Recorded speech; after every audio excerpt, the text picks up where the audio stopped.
할렐루야. 하나님께서 오늘도 저와 여러분들을 붙드시고 은혜 충만 주시기를 축복합니다. 오늘 하나님께서 우리에게 주시는 말씀은 마태복음 제4장 12절에서 25절까지는 말씀입니다. 이제 예수님께서 세례 요한에게 요단강에 세례를 받으시죠. 성령이 비둘기처럼 예수님의 머리에 내려오고 하늘에서 소리가 들리죠.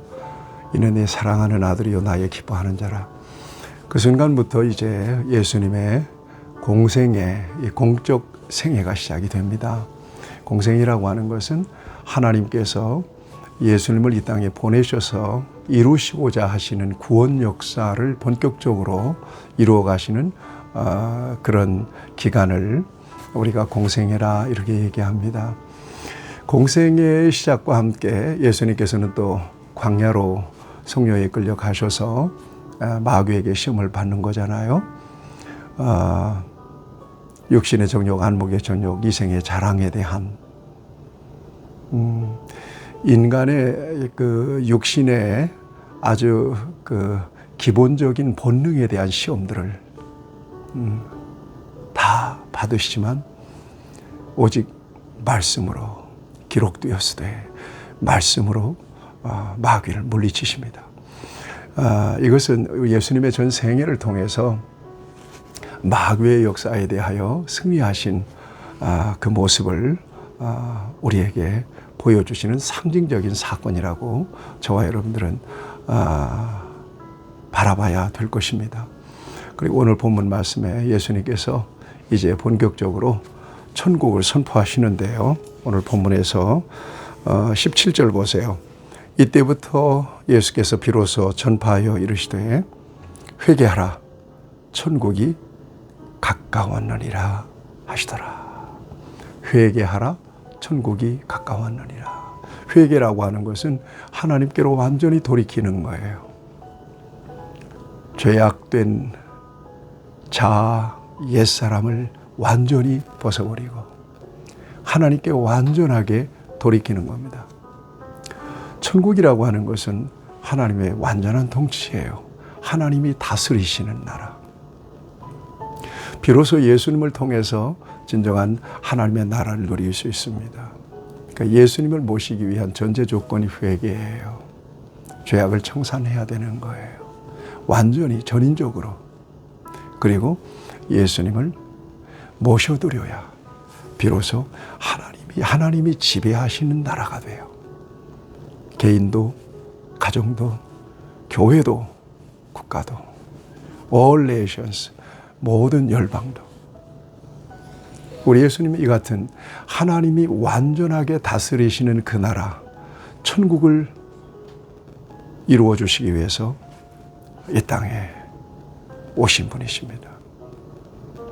여러분, 예수님 안에 있으면 여러분들의 심령에 하나님의 나라가 이루어져요. 여러분들의 가정에 하나님의 통치가 이루어질 때 여러분들의 가정이 천국이 되죠. 하나님께서 우리에게 궁극적으로 주시려고 하는 것은 예수 그리스도 안에서 하나님의 나라를 누리게 하는 것입니다. 비로소 여러분들은 예수님 안에서 하나님 나라를 누리는 사람들이 됐어요. 하나님 나라의 백성이 됐어요. 저와 여러분들의 왕은 하나님이세요. 저와 여러분들을 하나님이 다스리세요. 얼마나 귀한지 몰라요. 그러니까 예수님을 통해서 계획하신 하나님의 목적이 우리 안에서 이루어진 거라고 하는 것입니다. 그런 의미에서 믿음이 복이고요. 예수님 안에 있는 게 복입니다. 회개하라 천국이 가까웠느니라. 이 말씀이 이 메시지를 듣는 모든 사람들에게 잘 심어져서 흘러가서 회개하고 돌이켜서 하나님이 다스리시는 하나님의 나라를 사는 그런 복을 누릴 수 있었으면 참 좋겠습니다. 그 다음에 예수님께서 하나님 나라 사역을 위해서 공적 사역을 위해서 동력자 예수님의 제자들을 선택하십니다. 갈릴리 해변에서 어부들 누굽니까? 두 형제 베드로와 시몬 베드로와 형 안드레, 베드로와 안드레를 부르십니다. 그 다음에 21절을 보면 세베대의 아들 야고보와 요한을 부르십니다. 다 어부입니다. 당시는 갈릴리 호수에서 이렇게 어업을 하면서 생계를 유지했던 사람들이 많았습니다. 이게 생계입니다. 그들의 밥줄이 걸린 거고요. 또 그들에게는 딸린 식구들이 있습니다. 그럼에도 불구하고 예수님께서 나를 따라오너라. 내가 너를 사람을 낚는 어부가 되게 하겠다.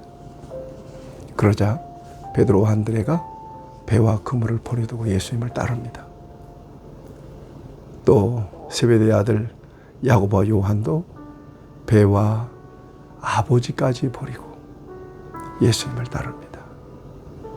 여러분, 주님의 부르심에 이 같은 전적인 응답을 하는 것은 제자가 가져야 되는 가장 중요한 자세입니다. 온전한 헌신, 온전한 동력, 온전한 섬김, 온전한 사명. 양다리 걸치면 사명 못해요. 사역을 감당하지 못해요. 참 목사가 힘든 게 그거예요. 목회를 잘하든 못하든, 교회가 크든 작든, 유능하든 무능하든 목사의 멍에가 씌워진 이상 다른 걸 생각할 수가 없어요. 오직 그 길 한 길. 이게 십자가죠. 주님의 종으로서, 종이라고 하는 말이 헬라어로 둘로스라고 하는 말입니다. 노예죠, 노예. 주님의 노예예요. 목사가 걸치고 있는 스톨은 멍에예요. 목사가 입고 있는 목사 셔츠, 그 로만 칼라, 요거는 노예들을 목에 걸었던 고랑이에요. 목줄이에요. 평생 그렇게 사는 거죠. 여러분, 하나님 부르심은 은총의 부르심입니다. 자격이 있어서 부른 거 아니에요. 응답하면 하나님께서는 저와 여러분들을 결에 따라서 필요한 능력을 공급하셔서 주님의 일에, 하나님의 나라의 일에, 역사에 참여하게 하십니다. 어떤 부르심이 있든 아멘. 부족한데 나를 불러주시니 충성하겠습니다. 힘주세요. 저는 믿습니다. 영적인 축복은 직분을 통해서 주세요. 여러분 생각해 보세요. 각 기업에서도 직급에 따라서 그를 대우하는 게 다르잖아요.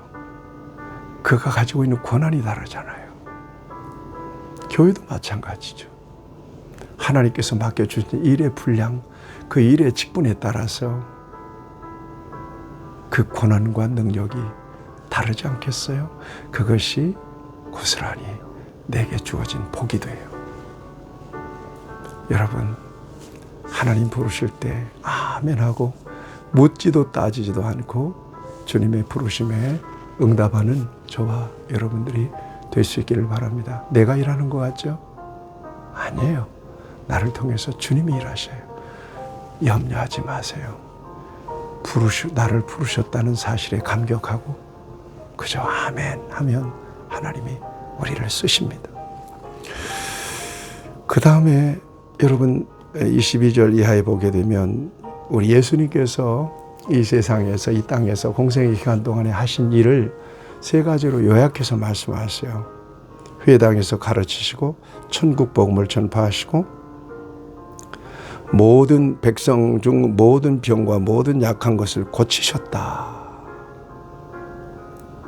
소위 예수님의 삼중 사역입니다. 프리칭 미니스트리, 티칭 미니스트리, 힐링 미니스트리. 삼중 사역이에요. 그래서 우리 예수님은 말씀을 통해서 천국을 전파하시고 질병도 고치시고 모든 죄에 눌려 있는 자들을 해방시키시고 그러므로 하나님의 나라가 경험되게 하셨어요. 그것이 바로 하나님의 나라였던 것입니다. 그리고 예수님에 대한 소문이 점점 퍼져나가기 시작하죠. 그래서 저와 여러분들에까지 예수님에 대한 소문이 와서 저와 여러분들 믿어서 구원받게 되고 이렇게 사명을 감당하고 있는 겁니다. 여러분 신기하지 않아요? 2000년 전에 이 땅에 오신 우리 예수님께서 구주가 되심이 이 한반도 정말 미전도 종족이었던 이 땅까지 복음이 와서 저와 여러분들이 그 복음을 듣고 믿어서 구원받게 된 거, 또 주님의 제자로 산다는 거, 이게 얼마나 신비한 일이에요. 말로 설명할 수 있는 일이에요. 오직 은혜로 밖에는 설명이 안 돼요. 저와 여러분들은 은혜 받은 겁니다. 이제 이 땅에서 저와 여러분들의 남은 삶은 우리 주님의 신실한 동역자가 되어서 하나님의 나라를 위해서 기여하고 하나님 나라를 위해서 헌신하는 그런 삶이 돼야 할 것입니다. 그 부르심에 응답하며 살아가는 저와 여러분들이 되기를 주님의 이름으로 축복합니다. 하나님, 우리를 부르십니다. 베드로와 요한을 부르시고 안드레를 부르시고 야고보를 부르신 것처럼 부족한 우리를 부르십니다. 응답하고 주님의 좋은 동역자, 신실한 동역자로 쓰여질 수 있도록 필요한 모든 은혜와 능력을 입혀 주옵소서. 예수님의 이름으로 기도드립니다. 아멘. 여러분 축복합니다.